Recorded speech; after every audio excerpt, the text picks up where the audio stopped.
the fierce battle of words now that has escalated following the latest Hindenburg report. Hitting back at SEBI again, the US short seller claimed a significant conflict of interest involving SEBI chief and raised questions about Madhavi's impartiality, since SEBI was tasked with investigating the Adani Group.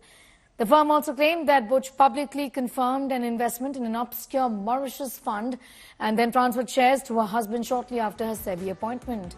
This comes a day after SEBI chief refuted the accusation, saying that investment in question was actually made in the year 2015 while she was living in Singapore, 2 years before her appointment as the SEBI chief. She claimed the investment was based on a recommendation from a friend and insisted that no funds were invested in any Adani Group company. Meanwhile, the opposition has said that the integrity of the SEBI has been compromised and raised questions as to why the SEBI chief hasn't resigned yet.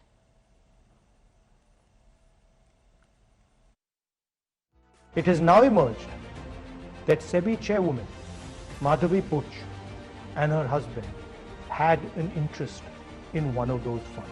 The savings of millions of Indians, hard-earned, honestly earned savings, are at risk. It is therefore imperative that this matter is investigated. New allegations have emerged, very serious, explosive allegations have emerged. Is the Supreme Court going to look at this matter suo motu again? Slowly becoming crystal clear why Prime Minister Modi is against a joint parliamentary committee looking into this matter. BJP is playing into the lives of millions of small investors. This way BJP wants to backfire Mr. Adani, and to protect Mr. Adani, they are doing all these kind of things. You have to understand that a neutral body like SEBI's chief was working for Adani, and they had given a report to the Supreme Court into a different on the earlier allegations. When allegations comes, there are time people have stepped down and allowed a fair probe. Now it is only whitewash story. BJP wants to protect Adani. BJP wants to protect the SEBI chief. How many people these people wants to protect? To hide things. At last it will hit the market itself, and there will be millions of small investors who will lose money. I wasn't aware that Mr. Adani is the only one running the India's growth story or India's economic story.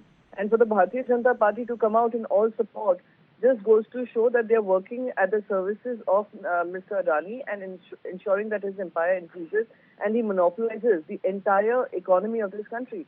It is extremely unfortunate that there have been some serious issues with regards to how round-tripping was happening, how funds were being used in the stock market to inflate the stock price of Adani Group. Some serious charges about how SEBI has been diluted and the entire investigation could stand compromised, because it is a matter of fact that SEBI had gone to the Supreme Court multiple times expressing inability to investigate FPIs. And today, when there are some serious charges against Ms. Madhavi, who is the chairperson of SEBI, and even if you look at her response clarifies that yes, this is what she has invested in, and yes, that she had a firm in Singapore, and yes, that firm was used by her husband as a consultancy company, and there were funds that came in, and she continues to be 99.9% stakeholder in it.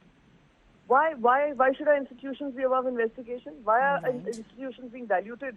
The report is completely damn squib. When I tweet here, I said it's a damn squib. It's completely useless. And they made a big show 2 days before they've announced India something big is coming.